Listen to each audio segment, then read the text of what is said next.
Hello and welcome to Dyer Immigration Law Group's Consult with Your Attorney. I'm Isaac Adams, one of the attorneys here with the Dyer Immigration Law Group, and I'm here with Cesar Ramirez. Today we're going to talk about waivers, and Cesar's going to help us to understand better the waiver process and why they're important. So Cesar, let's begin. Why should I care about waivers? Well, you should care about waivers because you may need one.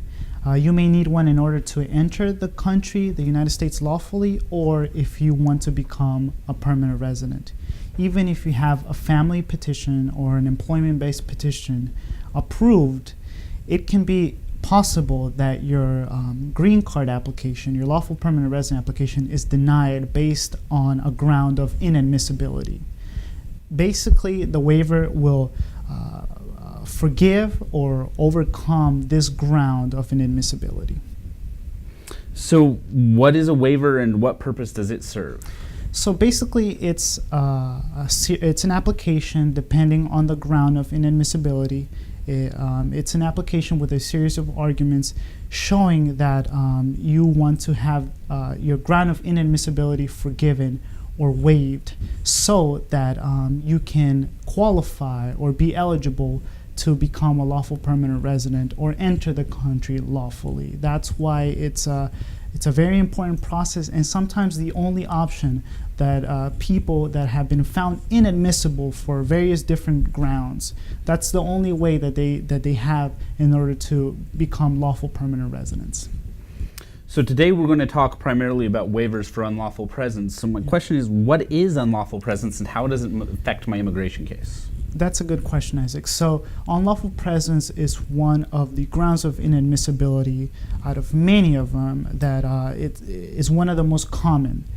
Basically, one accrues unlawful presence when you enter the country unlawfully, or even if you entered lawfully, for example, with a tourist visa or a B2 visa, but your status or your permission to be here expires. So there are basically two different penalties or bars for being here unlawfully, having unlawful presence.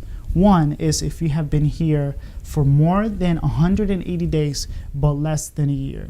And that will create a penalty or a bar that you're not allowed to re-enter the country once you leave for a period of 3 years. Now the second penalty or bar is if you have been in this country for more than 1 year.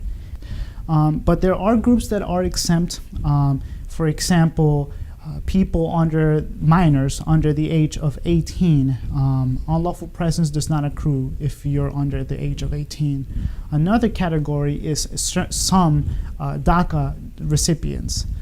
Finally, another one is people who come here seeking asylum and have submitted good faith asylum applications, and also that have not worked here without permission. Those are some of the grounds, some of the categories of people who are exempt from this inadmissibility ground of unlawful presence. So the penalty is a 3 or a 10-year bar. When is that penalty triggered? So the penalty is triggered when one departs the United States and attempts to re-enter. Again, if you have been here for 180 days but less than a year, then there's a 3-year bar that you can't re-enter. If it's been more than 1 year that you have been here unlawfully, then it's a 10-year bar. Yes. What if I travel outside of the United States and try to re-enter with a travel document, advance parole that I've applied for with USCIS, for example? There are some people that have advanced parole stemming from different kinds of benefits. One of the most common ones is temporary protective status, or TPS. And that allows you to travel internationally. Now, under immigration law, traveling internationally outside of the United States with advanced parole does not technically count as a departure. So the bars, the 3 and 10-year bars, are not triggered when one departs with TPS or advanced parole. Advanced parole, which could stem from TPS. Now, it's important to consult with an attorney, because if your only ground of inadmissibility that you have is unlawful presence, and you have an immediate family petition available for you, you are inside the country, and you travel with advanced parole, there's a possibility that a waiver from unlawful presence may not even be necessary. That unlawful presence, in a sense, can be cured by traveling abroad with advanced parole and being inspected and admitted. So if I need a waiver, how do I know if I qualify?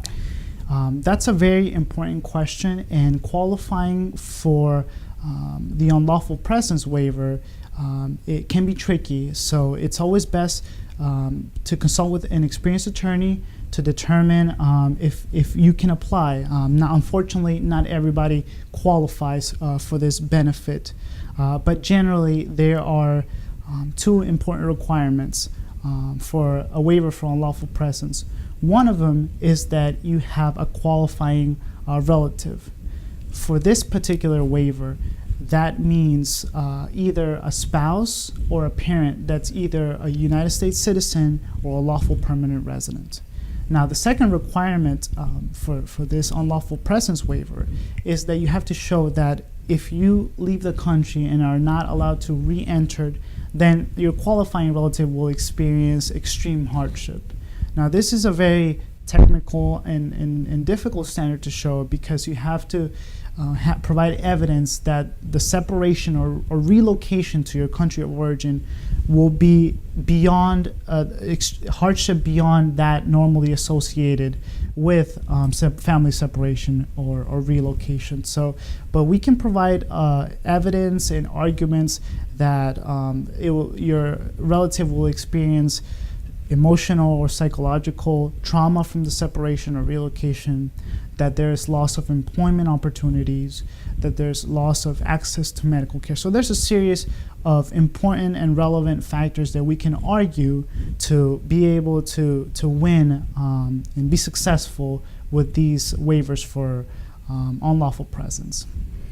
Can I file my waiver for unlawful presence from within the United States, or do I have to file that from abroad? So the answer is that there are two particular waivers for the unlawful presence ground. One of them is called the provisional stateside waiver, and it's form I-601A. And that can be filed in the United States if you meet certain requirements that I will discuss in a little bit. The second waiver of unlawful presence is form I-601, and that has to be submitted while abroad. So to go back to the provisional stateside waiver, the form I-601A, not only do you have to have a qualifying relative, extreme hardship, but you also have to show that you do not have final orders of removal, that you're not currently in removal proceedings, and also, and very importantly, that you don't have other grounds of inadmissibility, such as for criminal grounds or health-related grounds or fraud. Basically, the only ground of inadmissibility that the provisional stateside waiver forgives is unlawful presence. Now, if you do have a prior removal order or other grounds, then you will have to apply for your unlawful presence to be waived with a 601 waiver from abroad.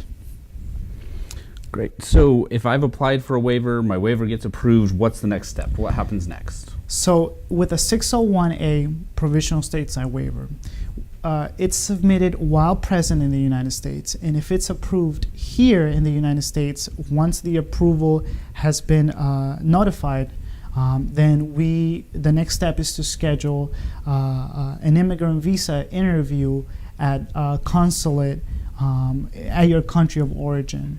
So you will attend that once you have your ground of inadmissibility for unlawful presence waived. You will be able to attend that, and now you will be eligible to enter with an immigrant visa and become a lawful permanent resident. That's for the provisional stateside waiver. If you do not qualify the provisional stateside waiver, then you will be required to go abroad to seek an immigrant visa at your consulate and be found inadmissible for the ground of unlawful presence. Once a consular officer has made that determination that you are inadmissible for unlawful presence, then you will have to submit a waiver, the 601, arguing that the unlawful presence is forgiven. Once that's approved, which generally takes about 6 to 8 months, once that's approved, then you will have to return to a consular interview and then again apply for an immigrant visa to enter as a lawful permanent resident. Great. I think that answers a lot of our questions about the waiver process, especially with unlawful presence today. So thank you so much for your time, Cesar. Thank you, Isaac. And thank you to everybody who's watched this video with us. We're glad that you participated along with us, and we'll hope that you'll participate with our next Consult Your Attorney program here with Dyer Immigration Law Group.